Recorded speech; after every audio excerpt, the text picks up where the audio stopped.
All right, Patreon. Let's go ahead and get into some cool stuff. So Kenny Omega, JD, why don't you go ahead and lead this one because you actually listened to, was it Joe Lanza It on was the Joe Voices of Lanza. Wrestling? Okay. Yes, we had that Go big ahead. pregnant pause at the end of the free show because I thought we were leading into the Patreon show. So I laid Yeah. out, and we were not done. So it was awkward. No, we're into the Patreon show. I just Yeah, I didn't know we say, are hey, now. hey, Patreon. So, Yeah, but I always give a little bit of a pregnant pause you because do. Garrett likes to edit it at You that do. point. So That's it's just for Ed Garrett. it works. Yeah, Yeah. I listened. We in our Brace for Impact chat, someone took some snippets of today's VOW show, Voices of Wrestling, and I'm a big Voices of Wrestling listener. I love those guys. I think they have really good takes. So I didn't hear the show yet, but I heard it immediately after that. Apparently, there is a story that I don't want to say broke, but was kind of leaked to Brian Last, Jim Cornette, that Kenny Omega during this talent meeting that they were supposed to air everything out before All Out, and it didn't work because the company literally imploded that night. And apparently, Kenny Omega stood up before the AEW roster and said, "If it were up to me, I wouldn't have hired 80% of you." Well, Joe Lanza said that was not from a wrestler. A wrestler in the company reached out to him, or that was a second. He said second. I'll make correct myself. He said it's secondhand information, but it was from a source that he trusts. And Rich Kraetsch, his partner, said, "Oh yeah, this is a trustworthy source," and they're not exactly on the Cornette bandwagon. So this is a different source. The actual phrase was, "I wouldn't have hired 8 out of 10 of you." So Right. that is Kenny Omega. That was his way to rally the troops there. And I had a Hey, debate with a buddy of mine who's like, "No, man, that's exactly the kind of thing you say to these people." And I'm like, mm, "I don't know, man. That's some poor leadership skills, in my opinion." Mike, y- you are a leader of young military men. Is this something that you would say to your airmen? that's not how you build somebody up. Now we're in a different generation, right? But I even in a previous generation, that's not how you build anybody up. So I'm gonna my wrestling coach, right? When I was in high school, my high school wrestling coach, I showed up to practice one day and I did not have my wrestling shoes. So I wasn't ready to go, right? And I walk into wrestling practice and he goes, "Gilbert, where's your shoes?" And I said, "Coach, actually forgot them today." And he looks at me and he goes, "Okay, Gilbert, how tall are you?" I go, "Sir, or I go, Coach, I'm 5'11". He goes, "Wow, Gilbert, I didn't know shit stacked that high." And I never forgot my wrestling shoes again, right? Um, I was motivated a little bit differently though when I was younger and in high school. My football coaches were tough on me. My wrestling coach was tough on me. Nowadays, you can't really talk like that. And when it comes to artists, you can't really do that either. And I'll tell you another story. In the late 90s, Eric Bischoff stood up in front of the entire WCW locker room and said, "None of you people have drawn a dime except for Hulk Hogan and Randy Savage." And he said it right in front of Ric Flair and Mm-hmm. Sting, right? Who actually, they didn't draw as much as Hogan and Savage, but they still drew a lot of fucking money, right? And they said it in front of Piper too, who also drew a lot of money. So you can't say stuff like that to people. You need to build them up, and that's not how you build them up. You can, and we said this a few weeks ago with the CM Punk situation. You you criticize in private and you praise in public. Okay. You can say in public, "Hey, we got some things we need to work on. We need to tighten up things. We need to tighten up our processes. We need to do this, this, and that."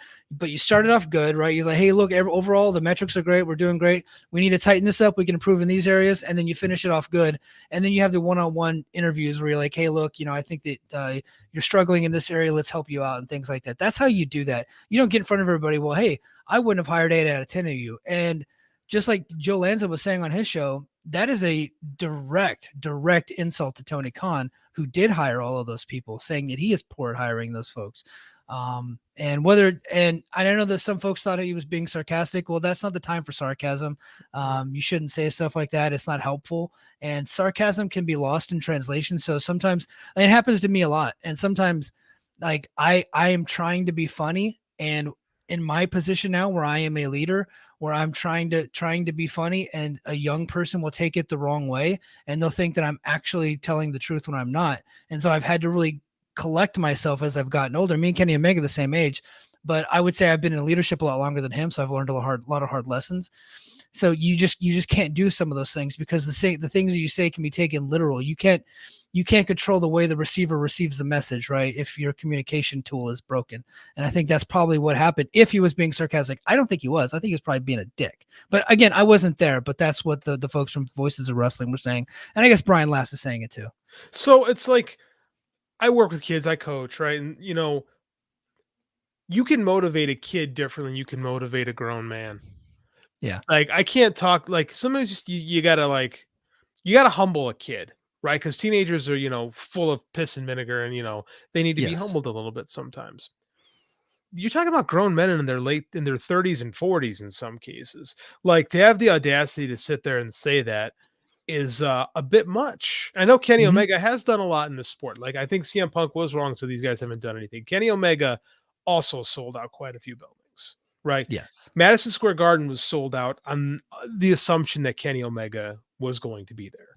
So I don't think that was fair of him to do that. But at the same time, like I say, our take the whole time has been nobody is innocent in these. Like we don't Right.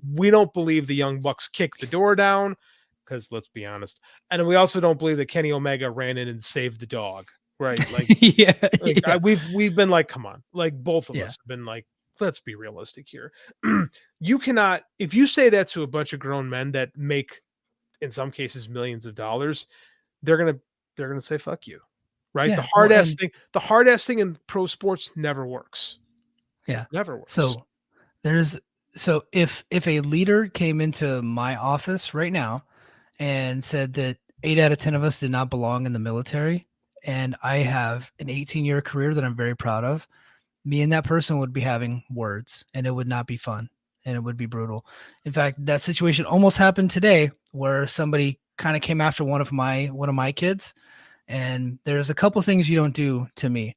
You don't come after my family, you don't come after my airmen. That's a fucking red line.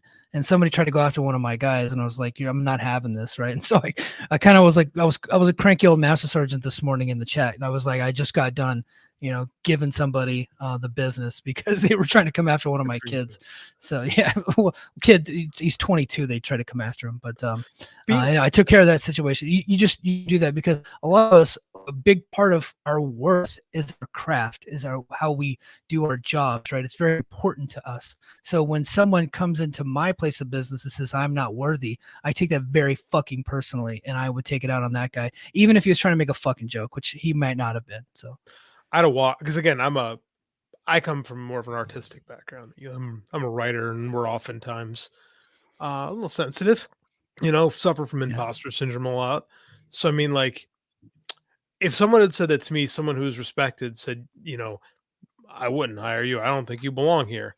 My attitude would not be, well, I'm gonna go prove you wrong. My attitude would be, fuck you, and I would walk. yeah, I would yeah, have grabbed my bag and I would have walked right then and there. yeah, And I'd have been like, Tony Khan got to pay me anyway. We'll see you. yep, I don't absolutely, think that's good. I don't think that's good leadership. I don't think that's smart. I don't think that's good just being a human being, to be quite honest with you, because you are never gonna motivate people. And from again, stuff Lanza was saying too is Punk. This is again, he's getting it clear from the Punk side. Punk watches all the shows. Punk watches Dynamite. Punk watches the Rampage, both darks, right? And he'll sit there and watch every show and talk to people. And according to what this sounds like, the elite are more interested in doing BTE when they're at TV tapings.